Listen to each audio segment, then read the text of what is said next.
চুরির অভিযোগে তাকে থানায় ডাকা হয়েছিল আর সেখানেই ভয়াবহ অভিজ্ঞতার মুখোমুখি হতে হয়েছে বলে অভিযোগ।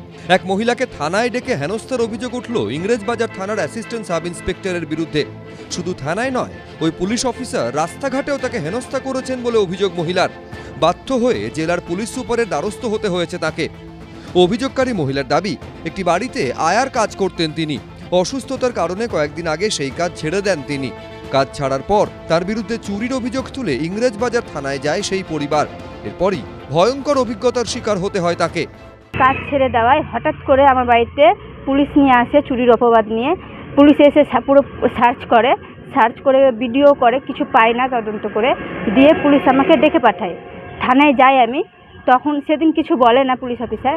তারপরে হঠাৎ করে 28 তারিখে আমাকে ডেকে পাঠায়। ডেকে পাঠিয়ে আমাকে নানা রকমভাবে মানসিক চাপ দেওয়া হয়। দিয়ে আমার কল লিস্ট চেক করে, তুই একটা নাম্বারে বলে যে এর সাথে তোমার ঘনিষ্ঠ সম্পর্ক আছে, তুমি স্বীকার করো তুমি জিনিসটা চুরি করেছো, নাহলে ওর সাথে তোমার চরিত্রহীন নিয়ে তোমাকে ফাঁসানো হবে, আরও তোমাকে জেলে ভরা দেওয়া হবে, আর নানা রকমভাবে কুপ্রস্তাব দেওয়া হয়।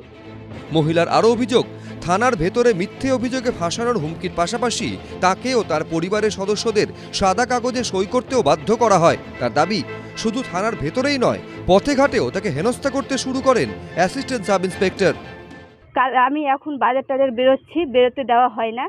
আমার নানাভাবে পুলিশ অফিসার ফলো করছেন এবং থ্রেট দিচ্ছেন যে তুমি স্বীকার করো, না হলে তোমাকে জেলে ভরে দেওয়া হয়ে কুপ্রস্তাব দিচ্ছে।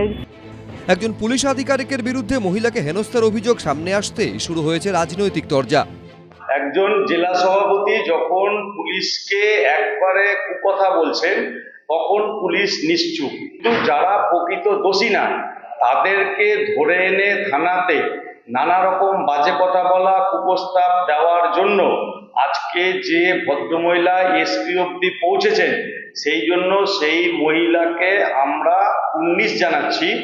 আমরা সেই মহিলার পাশে আছি। মালদার পুলিশ অত্যন্ত সক্রিয়, পুলিশ সুপার অত্যন্ত সক্রিয় এবং পুলিশ মন্ত্রী মমতা ব্যানার্জি সর্বদাই নজরে রেখেছেন, নখদর্পণে রেখেছেন। যেখানে যা ঘটনা ঘটবে দ্রুতগতিতে ব্যবস্থা গ্রহণ করার জন্য বলে দেওয়া হয়েছে।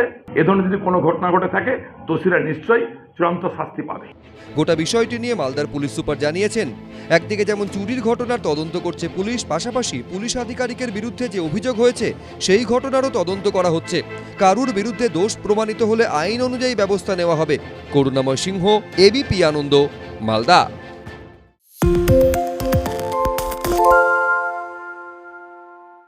শুনতে পাচ্ছি না, বল না।